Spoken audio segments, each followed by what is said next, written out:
Welcome to the YouTube channel of Shet Vidya Mandir English High School. Dear children of class 6th CBSE, myself Rashmi, your science teacher, and today we will study the second part of chapter number 9, the living organisms and their surroundings. Children, in the previous part of this video, we had studied about the habitats. Now in this part of the video, we will study about the adaptation.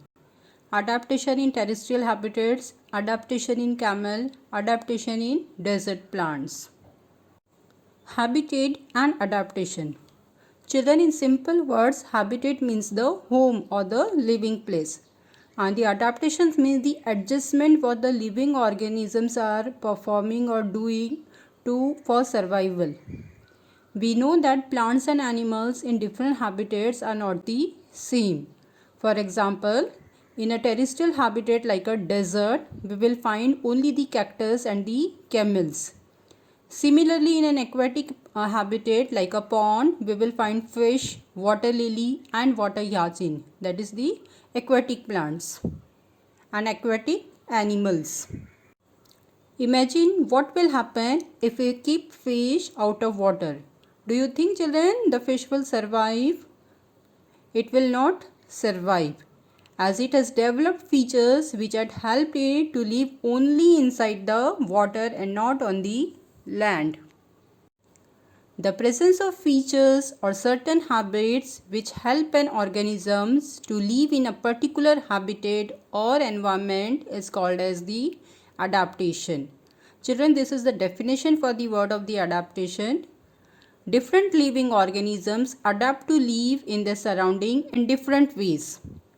Adaptations involve a combination of features such as the shape, size, color, structure and behavior. It means, children, the adaptations means the living organisms are modifying themselves to survive in a particular habitat. Adaptations in terrestrial habitat. Now we will take one example. In that we are taking deserts.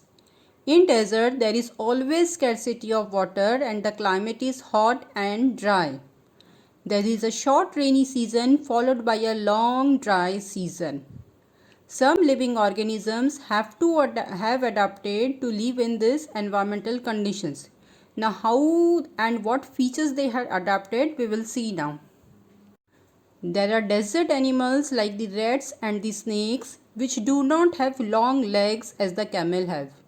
Now to stay away from the intense heat during the daytime, they stay in burrows. Burrows means their houses which are situated deep in the sand. These animals come out only during the night when it is cooler for food and water. Adaptations in a camel. Now we will see, children, how the camel has adapted himself to stay or to live in the deserts. A camel has long legs which help it to keep the upper part of the body away from the intense heat of the sand. Now after drinking water once, it can live for many days without water. A camel does not sweat, hence the loss of water from the body is less. A camel excretes a small amount of urine and its dung is dry. Hence, once again, children, the loss of water from its body is very less. Its feet have thick pads which protect it from the hot desert sand. A camel has long eyelashes which help to prevent sand from reaching its eye during a sandstorm. Now, a camel can close its nostrils so that the sand does not enter the respiratory system during a sandstorm. Fat stored in its hump act as a food reserve. Now, these are all the adaptive features which are enabling the camel to survive in the desert. Adaptations in desert plants. Leaves are either absent, very small or reduced to spines. This helps to reduce the loss of water through the process of transpiration. Stem is green and it prepares food for the plants, as the process of photosynthesis is done by the stems. Stem has adapted himself and become spongy to store water. Stem is covered with a thick waxy layer which helps in retaining water inside the body of the plant. Now the root system goes deep into the soil for absorbing water.